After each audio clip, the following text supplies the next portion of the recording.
Commander Sarah Jennings is a figure of both respect and intrigue. As a high-ranking Navy commander, Sarah is currently stationed at the nearby naval base, where she oversees critical operations and leads with a reputation for both her strategic acumen and unwavering discipline. Her presence in East Haven is marked by an air of authority tempered with a congenial approachability, making her a well-respected member of the military and local community alike. Sarah's career in the Navy is distinguished by numerous commendations and achievements.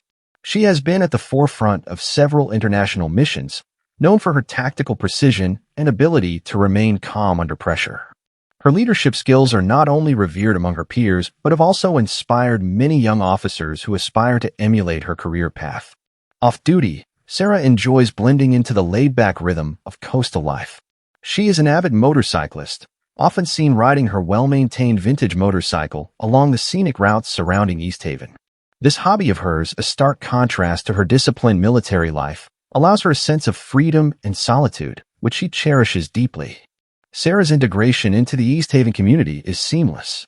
She participates in local events and supports businesses, often engaging in conversations with locals who are proud to know a woman of her stature and grace.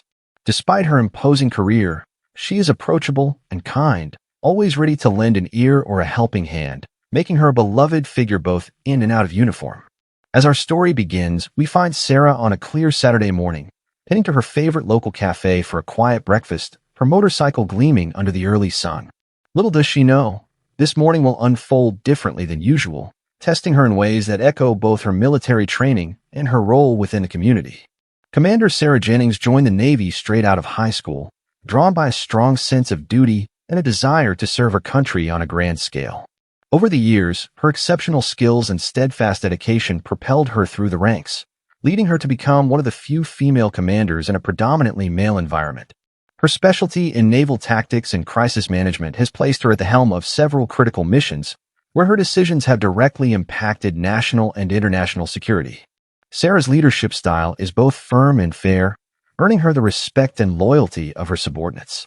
She is known for her meticulous attention to detail and her ability to stay cool under pressure, a trait that has saved lives and ensured mission success on numerous occasions. Off the record, her colleagues speak of her with a mix of admiration and high regard, often recounting tales of her bravery and strategic genius during covert operations. Her commitment extends beyond the professional realm. Sarah is deeply involved in mentoring programs within the Navy, particularly those aimed at empowering young women in the military. She regularly conducts workshops and speaks at seminars, sharing her experiences and insights on leadership and resilience. Despite her demanding career, Sarah finds balance through her personal passions. Motorcycling has been a part of her life for years, providing a thrilling escape from the high-stakes world of military strategy. Her motorcycle, a classic model she restored herself, is a testament to her patience and precision, qualities that serve her well both on and off the field. This morning, as Sarah rides to the local cafe, her thoughts are not on the complexities of her military role, but on enjoying a simple pleasure, a well-brewed cup of coffee, and the quiet solitude that early mornings offer. Little does she know that today, her usual peaceful routine will take an unexpected turn, bringing elements of her professional life into her personal sanctuary. The coastal town of East Haven, with its picturesque views and gentle sea breezes, is the perfect backdrop for Sarah's morning routine, which she cherishes deeply as a respite from her demanding naval responsibilities. On most days, Sarah can be found riding her motorcycle along the curving coastline, feeling the cool wind against her face as she takes in the scenic beauty of her surroundings. This ritual provides her with a sense of peace and grounding, a rare moment to just breathe and be herself outside of her commander role. After her ride, Sarah's favorite stop is the Sandy Bean Cafe, a popular spot among locals known for its robust coffee and friendly service. The cafe, with its rustic charm and views of the dock, is a place where Sarah can blend in as just another resident enjoying the start of her day. Here, she is a regular, appreciated by the staff not just for her patronage, but for her easygoing demeanor and willingness to chat with anyone who recognizes her. This morning, as Sarah parks her motorcycle outside the cafe, she removes her helmet, shaking out her short, practical hair and securing her jacket around her waist. Her attire, though casual, is always neat and functional, reflecting her military precision in all aspects of life. As she steps into the cafe, she greets the staff with a warm smile, making small talk about the weather and local news. Sarah chooses a table near the window, where she can enjoy the view of the bustling morning activity at the dock. She orders her usual black coffee and a side of fresh fruit while pulling out a small notebook from her bag. It's where she jots down thoughts, plans, and occasionally sketches of the seaside landscape, a hobby that keeps her creative side nourished. As she sips her coffee, enjoying the quiet hum of the cafe, Sarah feels a profound appreciation for these moments. They are her daily anchor, providing a balance to the high-energy, high-stakes environment of her naval career. Little does she know that today, this serene setting will be interrupted, testing her not just as a military officer, but as a member of this close-knit coastal community. The Sandy Bean Cafe is nestled right at the heart of East Haven, just a short stroll from the lively docks, making it a hub for both locals and visitors. Its rustic exterior, adorned with hanging flower baskets and quaint nautical decor, invites a sense of welcome and warmth. Inside, the cafe boasts wooden beams, maritime ornaments, and photos of East Haven through the years, creating a cozy, nostalgic atmosphere.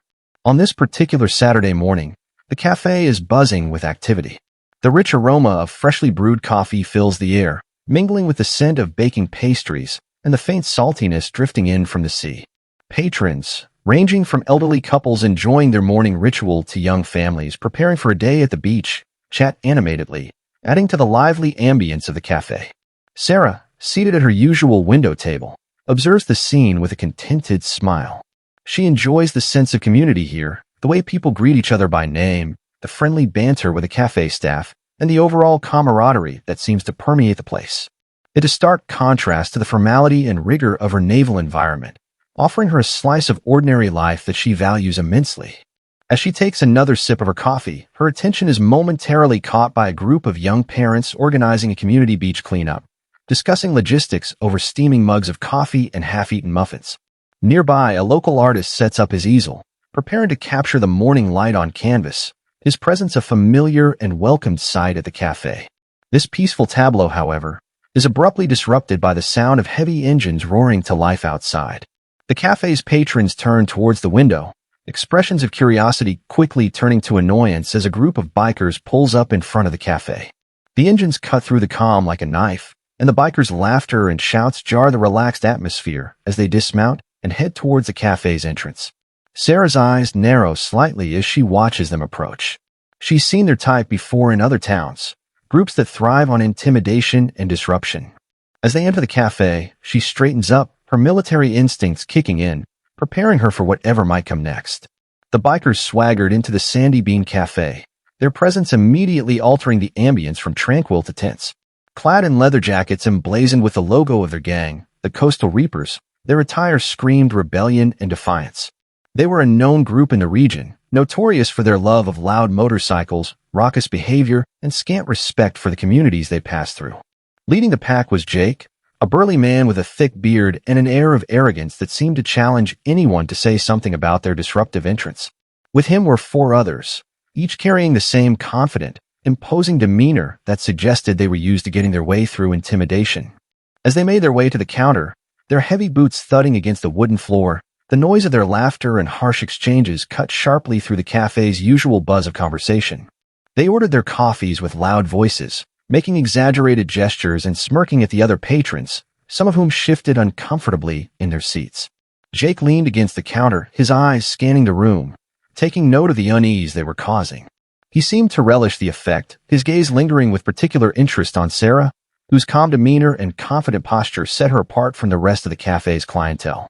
"Not often we see a biker chick out here, a pretty one at that," Jake commented loudly to his companions, nodding toward Sarah.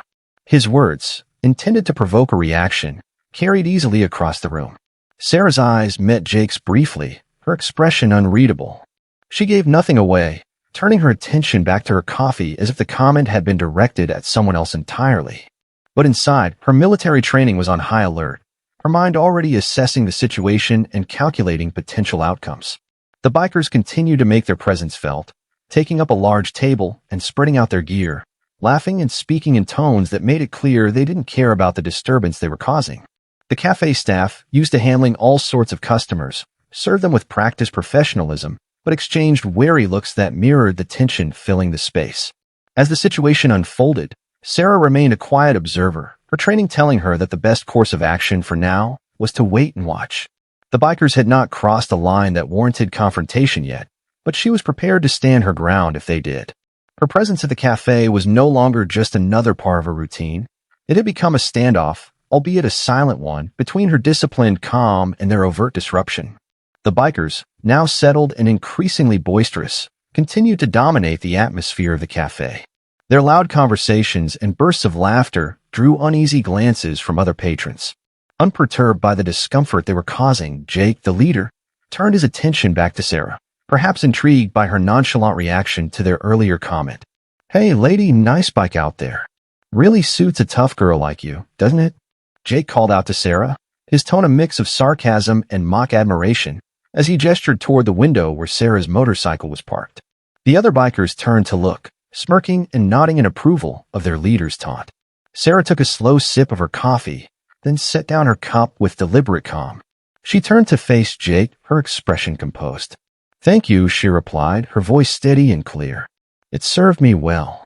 Her response, polite yet detached, seemed to irritate Jake, who was perhaps expecting some show of intimidation or embarrassment from her. He scoffed, leaning back in his chair, and exchanged a look with his companions. "Must be nice to play dress-up as a biker when you're actually just a weekend warrior, huh?" Another biker chimed in, his voice loud enough to draw more attention from the surrounding tables. Sarah's eyes briefly flashed with annoyance at the comment, but she maintained her composure. She knew that engaging in a verbal sparring match would only escalate the situation. Instead, she stood up, her movements smooth and confident, gathering her jacket from the back of her chair. The bikers watched her, their expressions a mix of amusement and curiosity. "Where are you off to, sweetheart? Don't you want to stick around and have some real fun with us?" Jake called after her, his tone teasing but with an edge that hinted at a challenge. Sarah paused, turning slightly to address Jake directly. "I have places to be, and clearly more important things to do than waste my morning," she responded crisply. Her voice, though not raised, carried a firmness that momentarily silenced the table of bikers.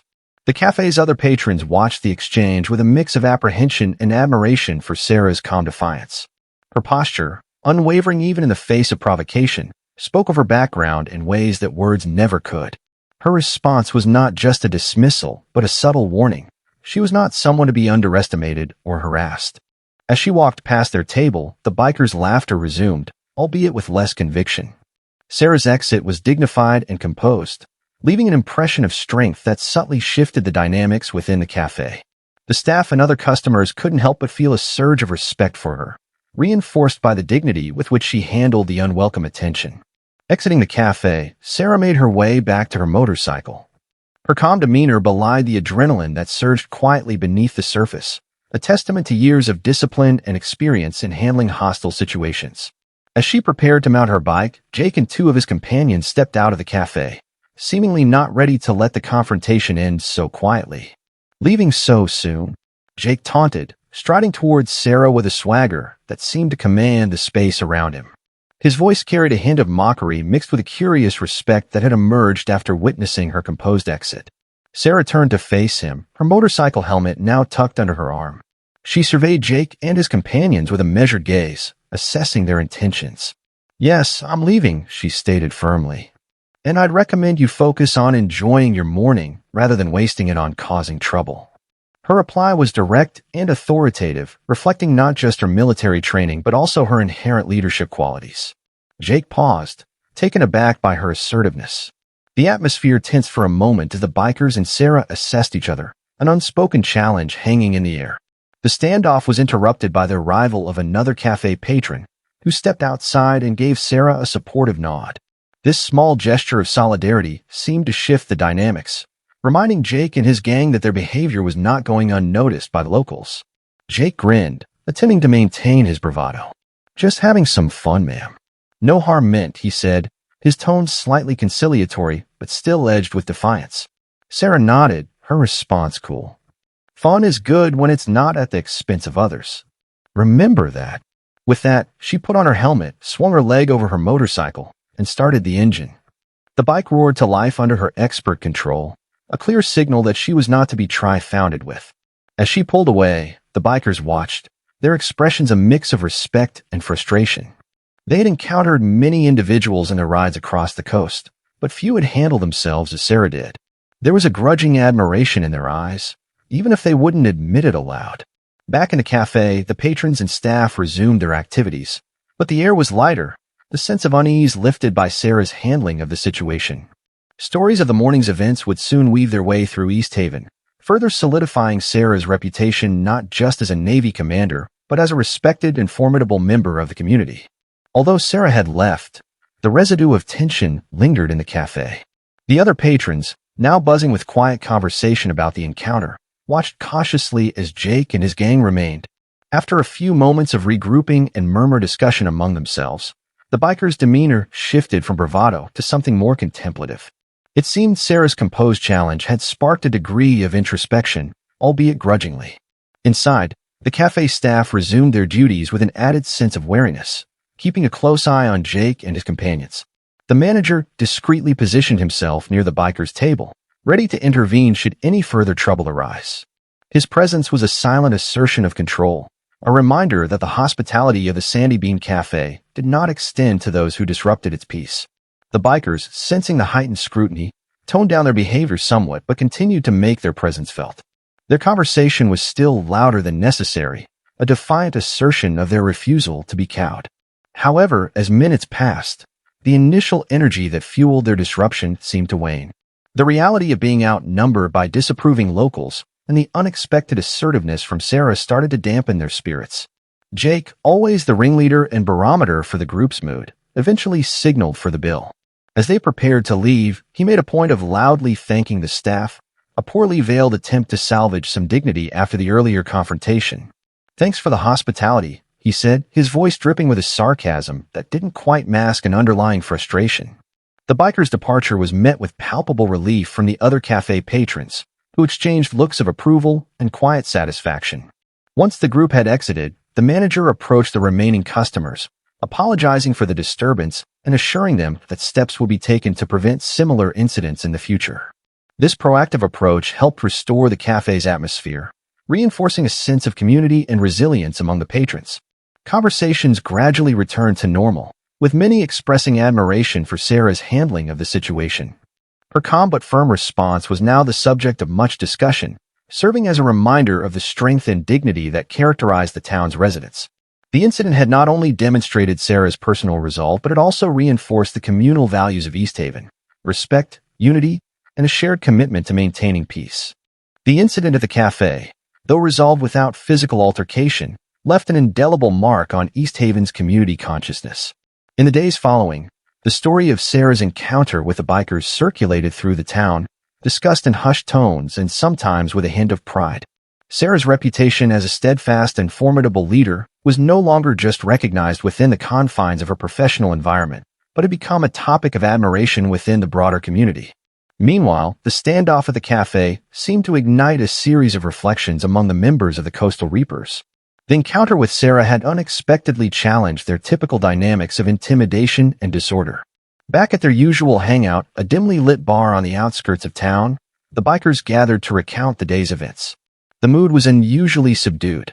Even Jake, typically unshakable, seemed lost in thought. "It's not every day we meet someone like that," muttered one of the younger bikers, his comment breaking the silence that had settled over the group. "She didn't even flinch." "Yeah, and did you see how the whole cafe backed her? Like they knew she could handle us single-handed," another added, his tone a mix of respect and annoyance.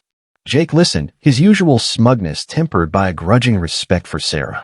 "She's got guts, I'll give her that. Kept her cool better than most would have," he conceded. His acknowledgement was significant, coming from a man who prided himself on his ability to unsettle and dominate others.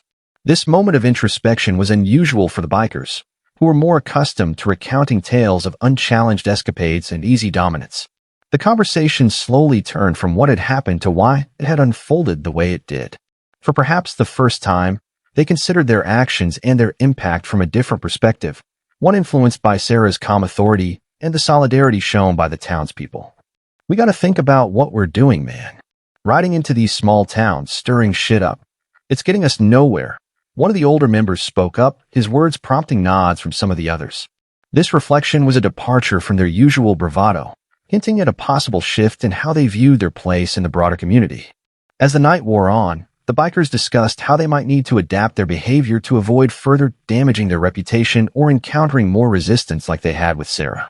The standoff had not just been a momentary clash, but a pivotal event that forced them to reconsider their approach to the communities they rode through. This reflection was the first step toward a deeper change within the group, one that might alter their interactions moving forward. Sarah's influence, therefore, extended beyond the immediate resolution at the cafe, planting seeds of change in an unexpected way. Days after the encounter, the impact of Sarah's composed confrontation continued to ripple through East Haven and among the coastal reapers. Meanwhile, Sarah herself reflected on the incident as a reminder of the skills and responsibilities that her military training had instilled in her, not just on the battlefield but in everyday life.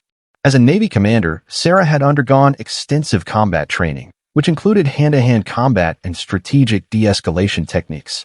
These skills were not something she expected to use off-duty, especially in a peaceful coastal town like East Haven. However, her swift and decisive reaction to the bikers' aggression highlighted her readiness and ability to protect herself and maintain peace, qualities that defined her as a leader. In a community meeting organized a few days later at the local town hall, Sarah was invited to speak about personal safety and conflict resolution. The meeting was well attended, with many locals eager to learn from her experience. Sarah took this opportunity not just to educate but to empower her community, sharing basic self-defense techniques and ways to handle confrontations nonviolently. Being aware of your surroundings and knowing how to de-escalate a tense situation can be your strongest tools in ensuring personal safety, Sarah advised, her tone both instructive and reassuring. She demonstrated a few simple maneuvers, emphasizing that the goal was always to avoid conflict where possible. Her demonstration was met with keen interest and appreciation. Many attendees, particularly women, stayed after the presentation to thank Sarah and express how inspiring they found her strength and poise. The local police chief, also present at the meeting, commended Sarah for her role in handling the situation at the cafe and contributing to the town's safety education. I've always believed that the skills we learn in the military can be valuable in civilian life, not just for personal safety but for the well-being of our community, Sarah shared with the audience. This statement resonated deeply with those present, further solidifying her role as a community leader and protector. This community engagement marked a turning point, not only for Sarah but for East Haven's perception of safety and solidarity. The incident at the cafe, though initially disruptive, had catalyzed a collective commitment to fostering a safer, more resilient community.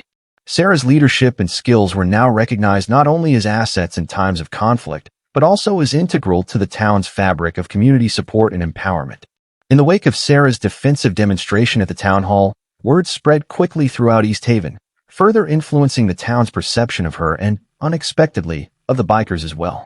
Among the coastal reapers, the impact of their encounter with Sarah and the subsequent community rallying around her teachings caused a profound reevaluation of their actions and presence in the town. The bikers, usually isolated from the communities they passed through due to their transient and often disruptive behavior, found themselves the topic of discussions not just for their typical antics but for being outmatched by Sarah. The shock of the encounter and the realization of Sarah's capabilities reverberated through their group, prompting unexpected introspection among the gang members. Jake, the leader, found himself particularly affected. He had always prided himself on his ability to dominate and intimidate, but Sarah's calm and prepared response was stark contrast to his own approach. It was a humbling experience that challenged his leadership and the path he had steered his gang on. During a late-night gathering at their usual hangout, Jake broached the subject with his gang. That day at the cafe, it wasn't just about being put in our place by some tough chick, Jake admitted, his voice tinged with a mix of respect and frustration. It was a wake-up call. We've been riding these roads, pushing everyone around, but what's it really getting us? The group was silent, the usual bravado absent as they considered Jake's words. The younger members, who idolized Jake for his rebellious spirit, now saw a different side of him, reflective and possibly seeking a change. Maybe it's time we rethink how we handle things. We don't have to change who we are, but maybe there's a way to be part of these towns we ride through instead of just passing through and pissing everyone off, Jake proposed. His suggestion was met with a mixture of skepticism and thoughtful nods. The idea of change was foreign, but Sarah's influence had planted seeds of doubt about their current path. As the meeting progressed, the bikers discussed potential ways to engage more constructively with the communities they visited. Ideas ranged from participating in local events to offering motorcycle maintenance workshops for youth, a stark departure from their usual activities. This shift wasn't immediate, and not all members were on board, but the conversation marked a significant moment of potential change for the Coastal Reapers. Sarah's influence had reached beyond the immediate resolution of a conflict, sparking a deeper reconsideration among the bikers about their roles within and impacts on the communities they had long viewed as mere backdrops to their rides. The days following the town hall meeting saw a palpable shift in the atmosphere of the Sandy Bean Cafe and throughout East Haven. Patrons of the cafe, who had witnessed or heard about Sarah's composed handling of the bikers, felt a renewed sense of security and pride in their community.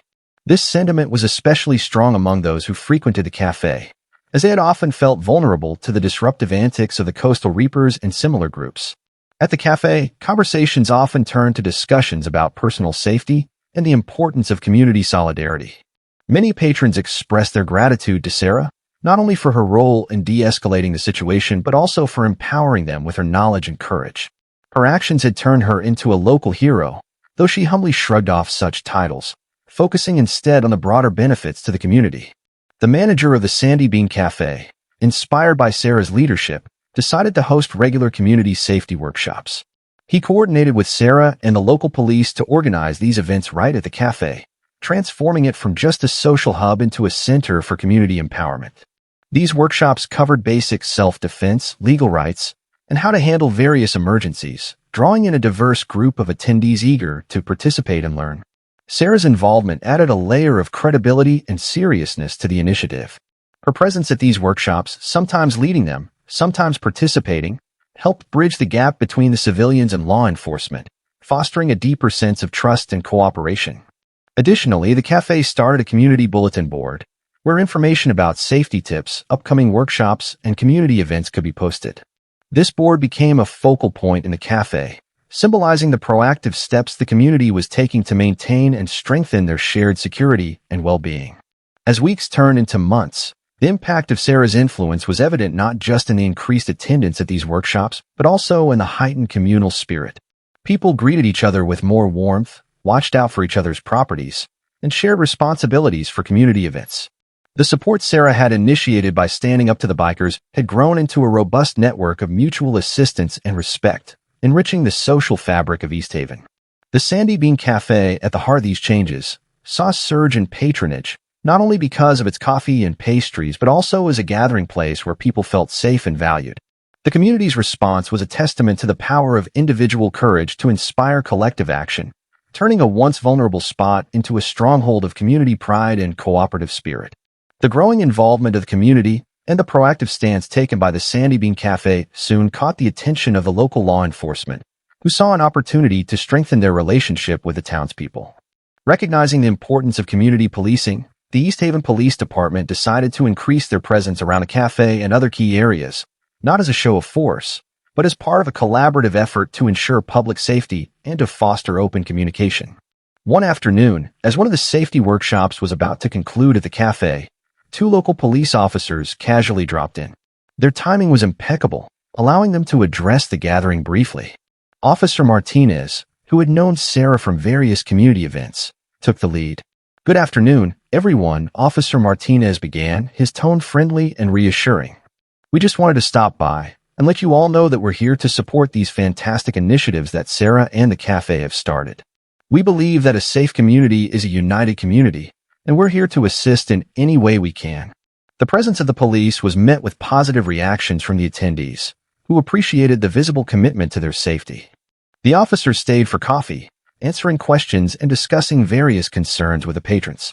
This informal interaction helped to demystify the police presence and made the officers more approachable to the community members. Sarah, observing this exchange, felt a deep sense of satisfaction. The workshops had started as a way to empower individuals, but were now cementing a stronger, more cooperative relationship between the community and the police. This partnership was crucial in maintaining the momentum of the safety initiatives and ensuring that they would be sustainable in the long run. As the officers made their rounds, chatting with various groups, Jake and a couple of members of the Coastal Reapers walked in. The atmosphere tensed momentarily as memories of the previous confrontations came to mind. However, Jake's demeanor was noticeably different this time. Accompanied by a less confrontational attitude, he approached Sarah and the officers. "Officer Martinez, Sarah," Jake greeted, nodding respectfully. I've been hearing about what you've been doing here. Impressive. The officers and Sarah regarded him cautiously, but welcomed his acknowledgement. Thank you, Jake. It's open to everyone, and it's about making sure we all can enjoy what East Haven has to offer without trouble, Sarah responded, her tone diplomatic yet sincere. Jake nodded, looking around at the positive interactions between the police and the community. We've been thinking a lot about how we fit into all this. Maybe there's room for us to contribute positively, too. This unexpected overture from Jake marked a significant shift in the dynamics between the bikers and the community. The police were keen on encouraging such transformations, seeing them as vital to long-term community cohesion and safety. The day ended on a hopeful note, with the community, once wary of the bikers' presence, now cautiously optimistic about the possibility of real change. The involvement of the police not only bolstered the safety initiatives, but also played a critical role in bridging gaps between different community groups, paving the way for a more inclusive and secure East Haven. Jake's unexpected gesture of openness and his hint at possible positive involvement did not go unnoticed. The bikers' retreat from their usual aggressive demeanor began subtly that day in the Sandy Bean Cafe, witnessed by the community members and law enforcement. It was a pivotal moment, one that many hoped would lead to lasting change. Over the next few weeks, the Coastal Reapers' presence in East Haven started to evolve. Instead of the usual rowdy and disruptive behavior, they were seen participating in community activities. Under Jake's leadership, who had been doing some serious thinking since the incident with Sarah, the bikers began volunteering for town cleanup days and were even spotted at other community safety workshops. Their efforts, while met with some skepticism, gradually started to earn them a cautious acknowledgement from the townspeople. Sarah watched this transformation with a mixture of surprise and optimism. She had always believed in the potential for change, and seeing it unfold added a new layer of fulfillment to her role in the community.